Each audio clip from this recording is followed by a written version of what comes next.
Eccoci qua ragazzi, bentornati. Siamo da... ok, apro la live, sorry. Siamo da Beer and Food Attraction all'interno del Mixology Circus. Questo è Podcast del Bartender, io sono Carmine Liguori. Ciao ragazzi, voglio correre, non vi do tutte le informazioni perché non voglio perdere tempo e voglio estrapolare tutto quello che posso da Luca. Luca, parleremo in italiano, va bene per te? No, not this time. But you understand this? I understand, but it's so hard to understand when you are speaking fast. Less. Yes. I know. So, like I said before with Tom, but it's the same for me. But this is one of my dream episode with you, Luca.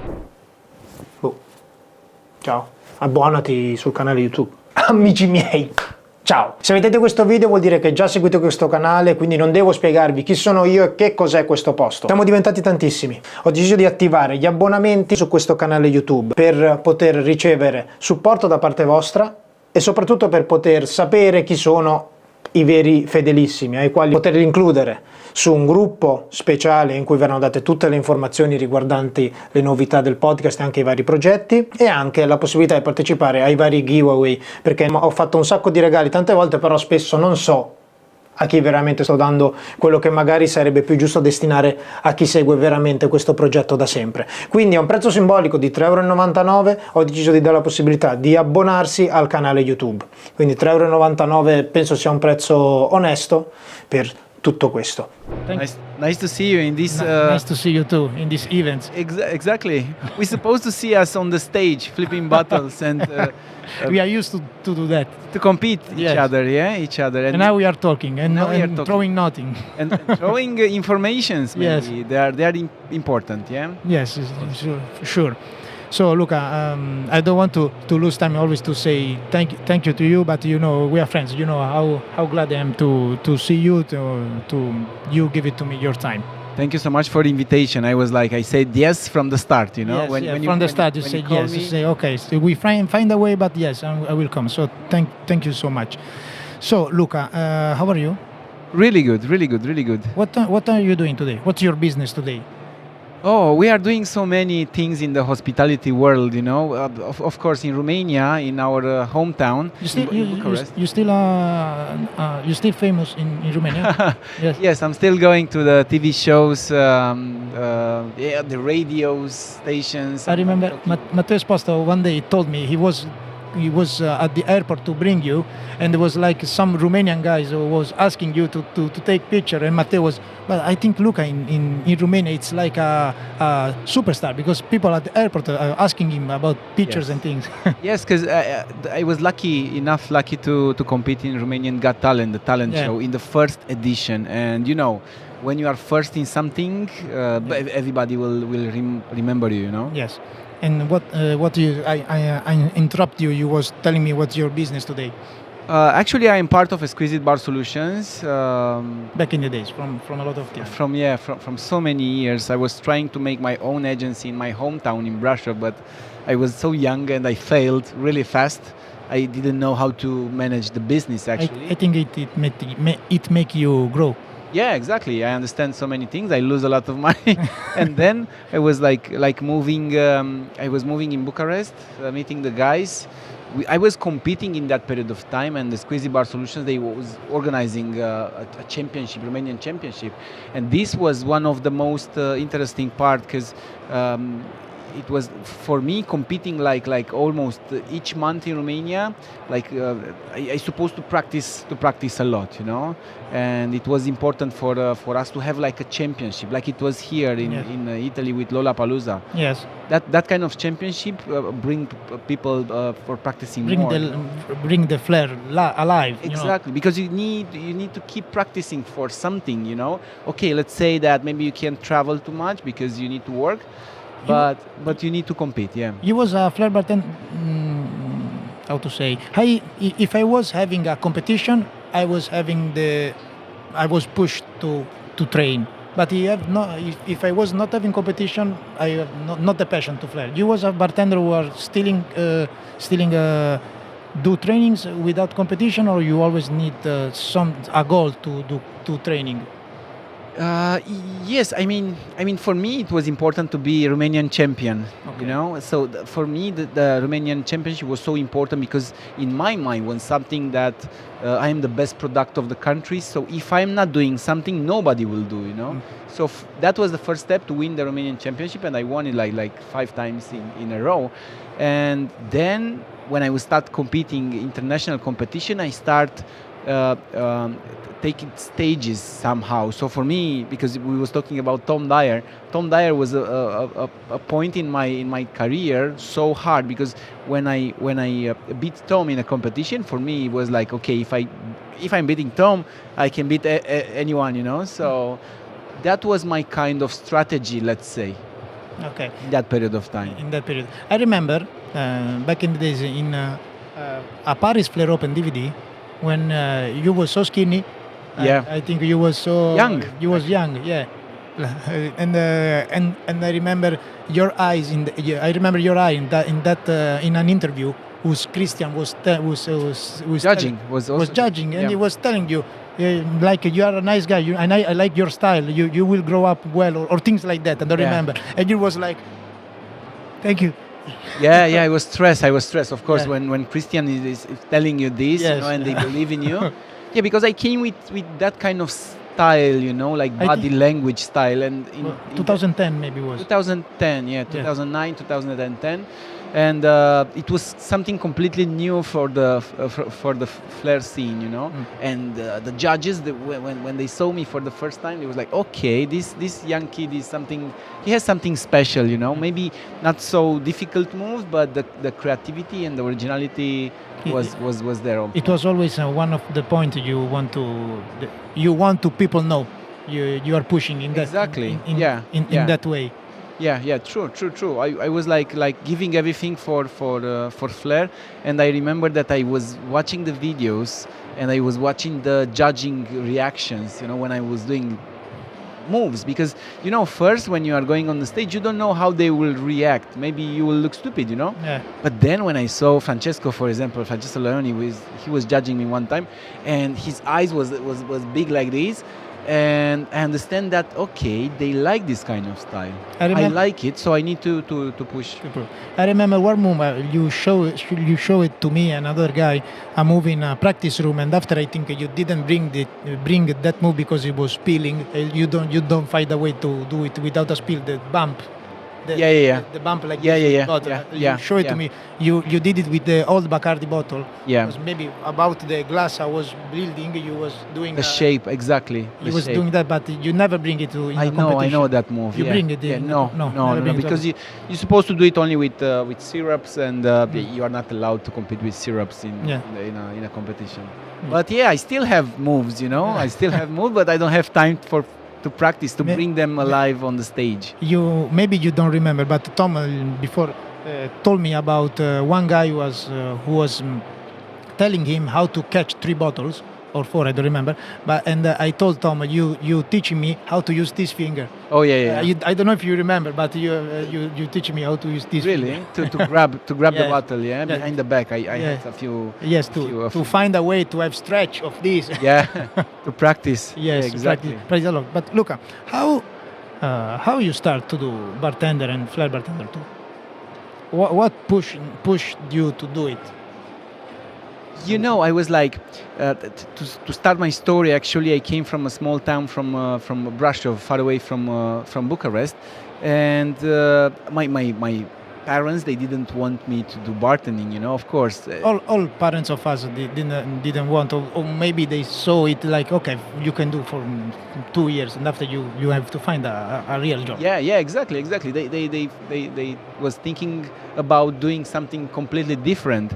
And I was going to a bank to take some money to make the flare cruise in Bucharest, you know. And I remember the funny story, and I will be so short here. I was going to the bank. I was going directly to the director of the bank, you know. The bank's supposed to be closed in a few minutes, and they saw me. Okay, a kid, what he want actually? Money for what? To buy a music machine, or, you know, or something, a TV or something, you know. And when I told them that I need money to do like a bartending school in Bucharest, they give me in the next seconds, you know, the next minutes. And I took the money. I was going to Bucharest. I did a school there, and then I was coming back to Brasov in my hometown. I was trying to do my business, but I failed really fast. And then I was meeting the guys from Exclusive Bar Solutions, and now we have our bartending school, our cocktail bar, our convention. This is our biggest project right now. I'm judging competition. I'm not competing anymore. Last year it was the last competition. So we did it together last year. Yeah, in Rome. Tell me about the convention. Oh, the convention, the Brief Bar Convention is the 6th, 7th edition this year in October. It's growing slowly. The Romanian market is growing actually. You know, the people are drinking nice cocktails around us. You think there are good opportunity like for Italian brands to came there? Sure. To came in the Romanian market. Already we had last year some Italian brands. Every time they are coming, but.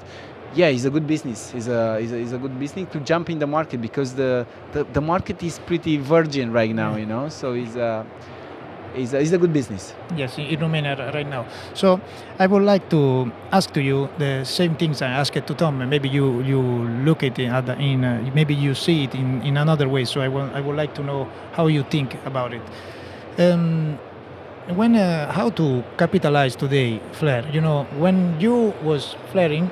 You did you took to the popularity with social media, but when you started, it was not social media. It was Facebook, but not like today. But back in the days when you was flaring, you have to do your routines, and you will get famous, you know, and get sponsor or things like that. How you think today a flair bartender can have to manage the flair try to find something with flair? Capitalize it. Yeah, I mean it's much easier today, yeah, right? If you are doing your job, you are practicing a lot. You also have some skills of sharing because the image is important, and social media, is a good point. Is a good point, you know. Back in the day, it wasn't like this. Of course, we was like just practicing, going on the stage, competing. We did it a few shows around the country, and that's it. But also the ego is growing now, yeah, because. I heard people, they are not competing because they are good in their cities, and when they are going for a competition, they can't support to be on 9th place or 12th place. Or everyone are the best in at home. Exactly, at their place, at their city, you know. And I don't like this kind of argument, you know. No. You need to go there and compete with the best. Doesn't matter. Don't be a hunter, you know, to hunt the small competition. And I remember when I was like competing, after start competing a lot, I was like not asking who is competing, you know, like the Tom is competing, Marek is competing. Okay, I will not go there. No, every time I was like going there. Now you remember me, you know the video of Gary Neville in Champions League where he said Juventus is qualified. Oof. yeah. Now you it's remember famous. That. It's famous that. But they was like bartenders that they hunt the small competition just to be to win, and the ego to feed their ego actually. To hear this, you remember me when I was judging in a competition. There was the semi-pro and the pro competition, and the guy who was winning the guy. Like 3, 4, or 5 guys in the semi-pro competition was like their third or fourth competition semi-pro, and they say, why you are doing the semi-pro competition? Because I want to win it. Okay, but semi-pro, I think you can do it one time just to feel what happening. To understand, yeah, exactly. You have to know. You have not to do the semi-pro because you want to win a competition. I already never won a competition. I won like the national competition was like the IBA. The IBA, right? The IBA, yes, but the other competition I never won it. One time I was second, and Bruno almost. Fight with me because he was judging, and he was to me, what you did, because I did the wrong with with decoration they get the second place, and Bruno was so upset with me because he was judging. Okay. But I saw this because the point, I never went to competition with him in my mind. I was in my level, but I never went to competition in my mind with I'm here because I want that place. I was always there like, let's see what happens. Let's make a nice show, you know. Yeah, you was totally opposite like me. I was like there to win, you know. I was like every time going to competition and win the competition. That was in my mind. If I wasn't prepared, I was not going, you know. I remember I saw you maybe few times. I saw you really upset because but because of you. Yeah, because of the rounds. Sometimes, Yes. you know. But it was always you against you. You never I never saw you upset because Stifa did better than you. Sure. You always I remember in the years I know your face. You know, you was performing, but I know looking at your eyes what you're feeling inside. Like after I finished the round, during the round too. During the round, after the third drop on like doing the 2 drops in working flare, I was looking through your eyes. You know, he's going to be angry inside him. Because I was practicing so much, and for me drops was something so crazy, you know. If you drop, you need to be like come on, you didn't prepare enough. I don't know if you remember, but when I was dropping, I was like going after the bottle of the shaker. I didn't took some other bottle because I wasn't so how to explain. I was practicing so much, and I was like back home. I was dropping only one time or maybe no drops. You know, when I was practicing, that was the level of practicing. So you was not used to have to drop. Yeah. Exactly. That I was talking with Andy Collinson in one of my competition. Why you are going? Because it's looking not so good. You know. Yeah, because I'm not used to drop. So you don't know what to do. Exactly. I didn't practice to take the bottles from the rack. You know. I was practicing so much. But I remember you was one of the first guys who was teaching my generation to do it, to tell us to start to training with the mistakes. Like you, I remember you was telling us you had the lighter. In the light on your flare room, you was giving the light directly in your eyes to had like bad conditions, to practice in bad conditions, because competitions they are like different around the world. Some of them they organize it like the best level, but some there will be always problem. Always problems. So be ready for the problems, you know. I remember one word from you. This was for flare show, was for the flare shows, but it make me go to the work. Completely different, and in competition too, because one day you tell me if you want I can do flare in a shower box too. For me it's not a problem. Yeah. And from that day you tell me that word, and like at work I will go in events and they tell Carmine, how many space you need? This is space. It's okay. We have to move it. It's okay, guys. I can flare too in a box of. Yeah. This is a good point. And you are ready actually for everything, you know. And when I was practicing with taking measuring actually the mistakes every time. And after the end of the week, I was like collecting all the mistakes, and I understand how the week it was. It was like a graphic like this, you know. And I understand if I had like a good week or a bad week, and then I would start asking myself why I dropped so much that week, you know. So practicing a lot my round, and maybe that is the reason that I won so many competitions, because I remember my birthday was in January. In every time, I mean like 4 or 5 years in a row, they bring me the cake inside of the flare room, because I was practicing for Riga. It was just before Riga, my birthday. And that was the level of interest that I had for flare bartending. So I would like to tell you a story about you. Maybe you don't know about it. And I told Tom about these stories. And I was to Roadhouse, and it was the first time for me in Roadhouse in 2012. And I did the competition in January, and I would like to buy a Flerco bottle of the Roadhouse, but at the entrance they told me they have not anymore. But in the back, you remember the steel back of the competition. There was barback guys who was building that back, and he was having a Flerco bottle of the Roadhouse Grand Final 2012. And after the show, I told him how much for that bottle, and he was like, took it. And give it to you like that. And give it to me. And you won it in 2012. Yeah, yeah. And I still have that bottle with your signature. Oh my God, man. I still yeah. have it at my home. My first roadhouse. Yes. Yeah. I still have that bottle. And I'll tell you another things that maybe may make me cry, because it's about the view in Roma Flair Battle 2010. I was there. Was my first competition. I told you yesterday when we was together. It was my first competition, and my dad came. My dad with my little friend came. In 2010, my brother was 9, so was a kid. And I remember he was crying at the entrance of the Risto Theater because he cannot go in. And my dad we are here for the competition. And after the bodyguard saw my brother crying because he cannot see the competition, he go in. And I remember back in the days when my brother saw you and know your name was Luca, he was like he's feel like connected with you. Yeah. And for I remember how for the bigger brother are always like a hero for the little one, and I was always like that. And I remember how my brother was looking at you, and I was so happy for him, because you was flaring, but because you was Luca. And he's Luca too. So he was also for him. It was the first time when he saw Flair, right? Yes, he was looking. He was just looking at me. But I was flaring from 1 year. 1 year, yeah. It was your first competition. Yes, first competition, but it was first time I meet.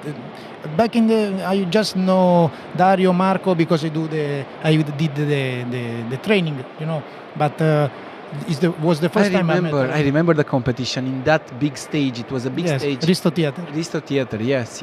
And I remember how and it make me remember how my brother was happy to saw you. And back in the days, but because I go out from my parents' home, and my brother grew up without me because I was far. And always when I was in competition, he was asking me about you. There is Luca. Yeah. I would like one day to. I remember I took second place on that competition, right? Second. I don't remember did the move with the scarf and that kind of with the scarf with the. Yes. Yeah. That period of time. That was the start, actually, and that moment with the scarf, and I was flaring with the scarf, people understand that Luca is doing something different. I remember that about the Sky Vodka competition with Marco, the head-to-head.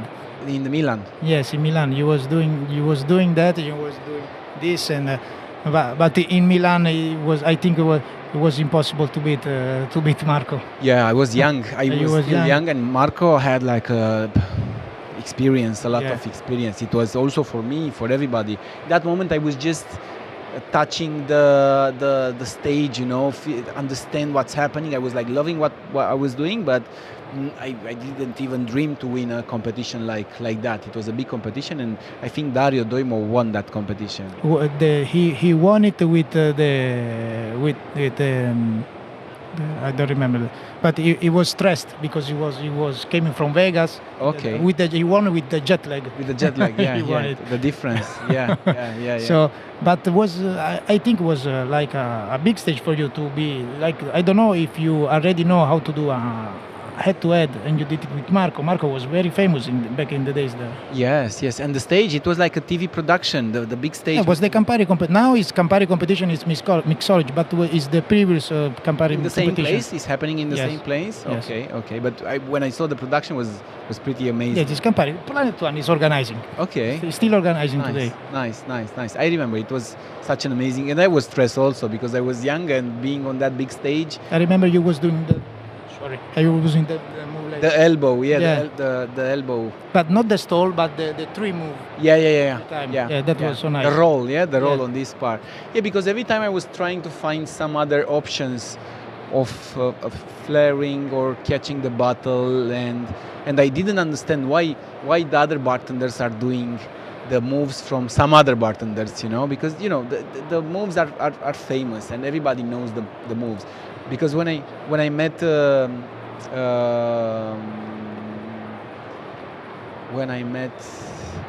Italian champion, the current Italian champion, who is now is Moreni. Enrico. Enrico Meloni. Enrico Meloni. Or But Michael, I don't know. When I met Michael in Lollapalooza, Mm. it was like, because I told him this story. I was like, man, he was like doing all my moves. Mm. And I was like, why you are spending time doing my moves? He was like that crazy kid. He was like, Luca, this is your move. It's easy, but what do you think about this? It was like, man, this guy is a little bit crazy. He was a big fan of us. He was a fan of me too. I remember. Yeah, but that kind of weird energy coming out of nowhere, and I was like, okay, I don't want to talk with this guy too much, because it was too pushy, And then when he was like practicing and starting doing his moves, and with that kind of kindness and energy, good energy, and now look at him, is on the top. Yes, I told him when he was not competing already. I told him, if you still going, you will go. You will be big. So Luca, why, in your opinion, why today brands are not interesting of flair? Oh my God, yeah. What do you think? They are interesting flair, but you need to cover the flair in a nice way, I know that I was talking with Andy and with the WFA about showing the flair in not using a t-shirt, when you are going on the stage. Use a shirt, because you are also flaring in a shirt. Yes, always. And you look amazing, actually. Thank you.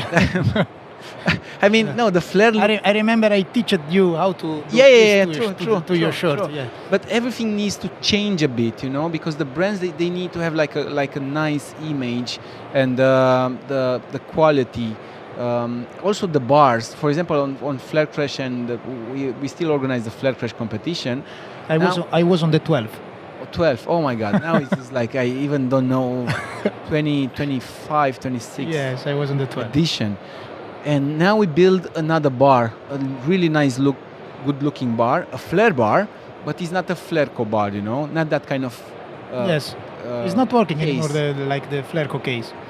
I mean, I understand that they are good for bartenders, yes. But you need to find a better way, better looking kind of bar, and also good for bartenders when they are flaring, You don't know how many bartender I changed, and I tried to change it about these things. Like I was talking with I will not say the name, but I remember guys, why you flare with shirt?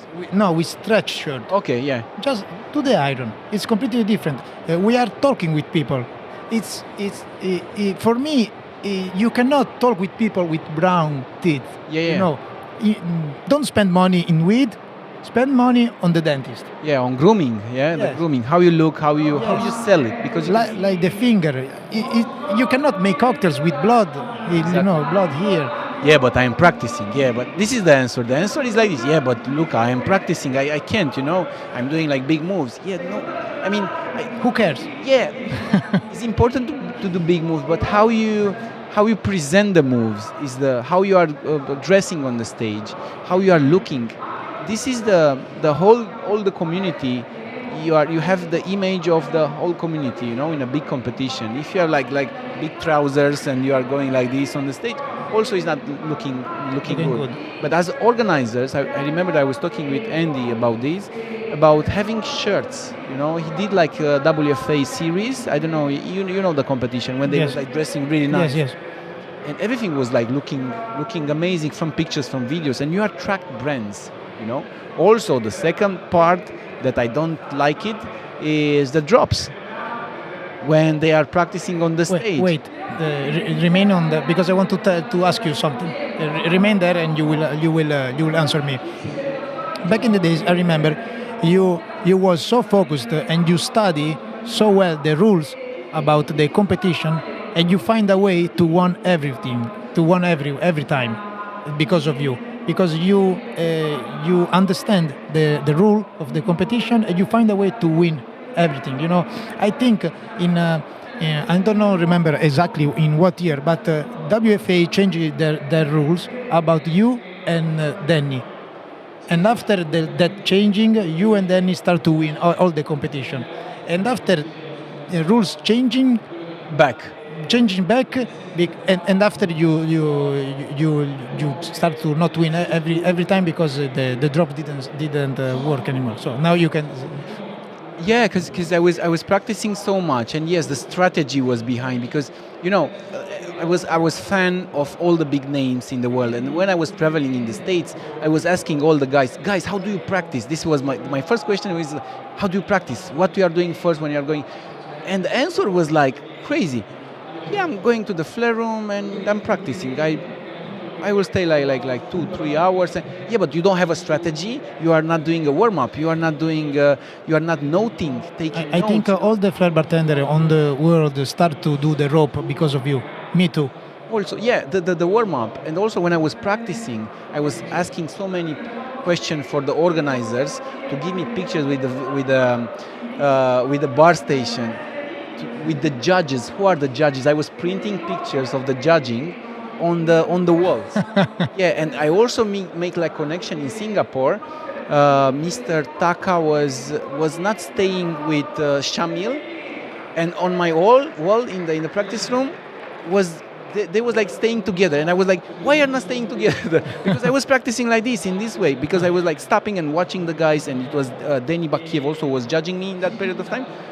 And he was like, why you ask me this, Yeah, because when I was practicing in my practice room, I knew that you are friends, and that kind of level of be ready, yes. I was, Dario Di Calentiano told me, I think a few years ago, it was like train like in competition and do the competition like in training, Oh yeah, that kind of mindset, yeah. You was doing that.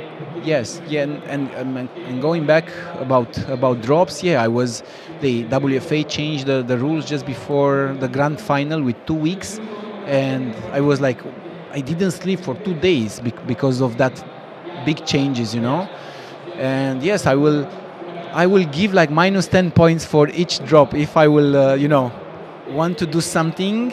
Also for Champions Flag Crash and the competition at Terme, we have deductions. I believe that the bartenders, they need to think like 10 times better when they are building their routine for the competition. Tom was telling me about today flare bartenders are looking more about the moves and not about the shows. To learn the moves, yeah. Yes. Yeah. And you was looking at everything, moves, shows, and everything of it. Yes. Yeah, I was like the whole picture, like how you are looking on the stage, the moves, the style, the flow. Music was so important for me. I was searching so much music, and I really believe that the music is London. Yeah. New York. Yeah. Stanton Warriors, and I was every time fresh music. That was the thing that I was telling to the students every time when you are practicing. Find new songs, find new music, because if you are using the same music, you are getting tired, and the level of energy is not the same. I was talking with Jonuts. We found one song. We was practicing 3 days on one song, So we took all the energy from that song. They give us like a lot of energy. Yes, and the feeling and the energy when you land move like a music move are completely different. Yes. Was completely different. Yes. Easy move but with music, it became amazing. It became amazing, yes, and that kind of feeling that I had it on the stage, I know that I will not have it anymore. Doesn't matter what I'm doing. Because now we are doing business, we are successful, as an agency. I'm doing. You grow up and changing. Exactly, but that feeling, I will release my book, my own cocktail book in March. Okay, tell me about that. About my book, yeah. So it will be a book about my story life, my life story, and I put inside some cocktails that I won, some flair competition, for example. I'm not proud that I won some flair competition, but when you practice and you want to win a competition, you need to take all the rules and to study the rules, And in March, end of the March, I will release my book. I'm so happy. I was like writing this book almost 3 years. So it can be available in Italy. We are planning to bring it also in Italy, because it will be bilingual. It will be also in English and Romanian language. So we are planning to come to London and to Milan. Okay. We have like a small Invite me, I will come. Yes, yes, for sure, for sure. But I mean, these kind of things, I'm proud of this, but I will never feel as I was like feeling on the stage when, as you said before, when you land the move or that kind of energy that you take it from the crowd. I saw an interview of Dave Bautista. I don't know if you know. I know. I saw an interview about him, and the interviewer asked him, are you missing that driver? Always time I hear my music. Yes. Goosebumps. Always time. I mean, for me, it's like I had my biggest time in Lollapalooza. You was there, but we was talking about it yesterday because I was so tiny place, and the crowd was like on the station, giving you the energy. Yes, giving you music, crowd, and everything. Yeah. And there, I remember I was not one of the big guys, but when I was out on the final round, I like that energy was feed me. So do you think you will feel that kind of energy in something else? I'm feeling life right now. Oh, I'm honest. Really nice. Yes, and already crying from 20 minutes. Nice, man. Nice. I mean, this is good for me. Like 9 months after I finish, I decide not to compete because in the first I was like, I need to go back. I wasn't satisfied about anything, you know. Nothing was comparing with that feeling being in competition. On the stage. Yes. Especially that there was like moment in my career when I was competing that I didn't feel that I was there, you know. That kind of have you seen the documentary of Ayrton Senna, about the driver? Ayrton Senna. No. He said something that. I saw the movie. The movie, yeah. The documentary. Yes. And he said something that he's losing control of his body and he's not feeling that he's in the car anymore, you know. I had a few times on the stage, it was happening a lot in the practice room, that I didn't felt on that room, you know.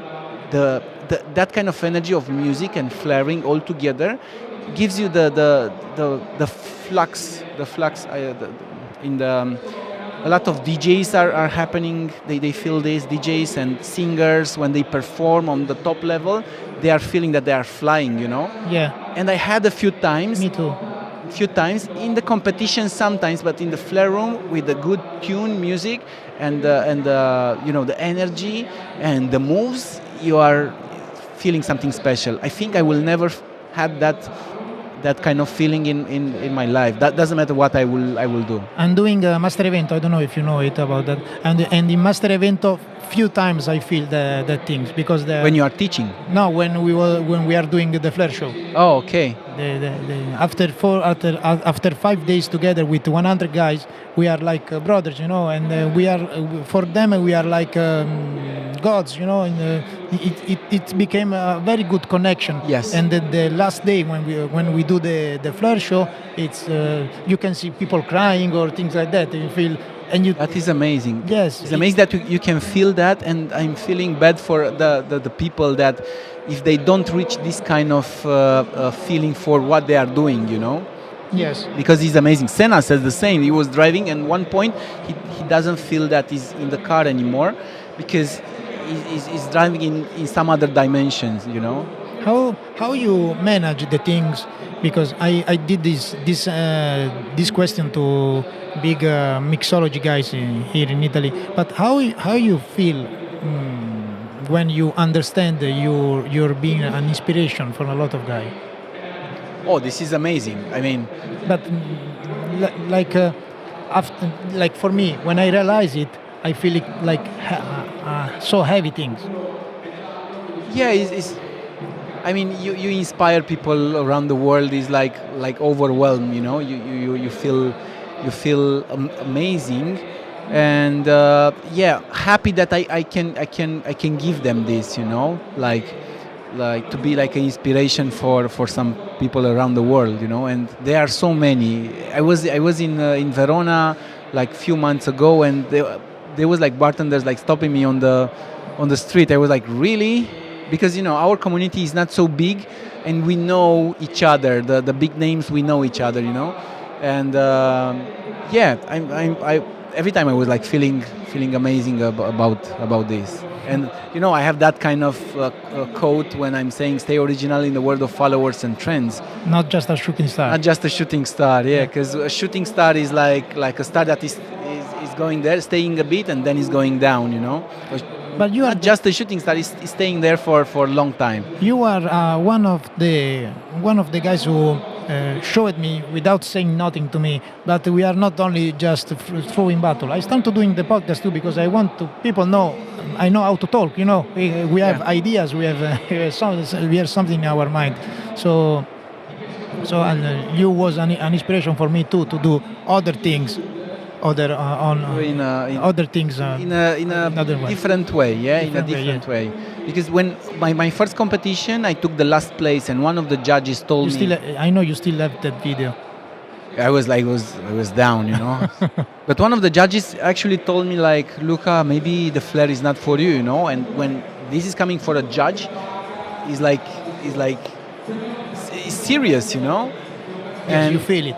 Yeah, you feel it. It is bad, and my brother helped me a lot and make me believe in myself, you know. And so it's better to have like right people around you. You know? Yeah. Of course, this industry is tricky. You can fall down really fast in a way or in other way. But if you love what you are doing, of course, you will be a winner in the end of the day, you know. And you are today. At my eyes, you are. Yeah, I mean, I'm happy that I discovered my passion, and I could feel everything that I was like feeling for flair, and now I understand that for me it's time to move and to do something else, and I'm curious if in my life I will feel the same that I was like feeling when I was on the stage, yes. You know. You miss the competition. I miss that feeling, the competition. I did. For example, last year I had a big project with Red Bull, and we did some extreme videos, you know, like jumping and making a cocktail in the air. The excitement is there, but nothing compares. Maybe it's also the period of your life, you know. Yes. You are living in different way when you are 20, 25. To 20 to 30. Exactly. And maybe also that is the reason that I have my mind full of business, about the things that I need to do, family, and so on, you know. In that period of time, it was like going on the stage, doesn't matter the competition, not too many questions about, you know, prize money, and you know, you remember that I was like competing to all the competition. Yes, I was talking with Stifa, because Stifa, we had like a chat, and he said, guys, we are the best 5 in the world, let's not compete to all the competition. Share the money.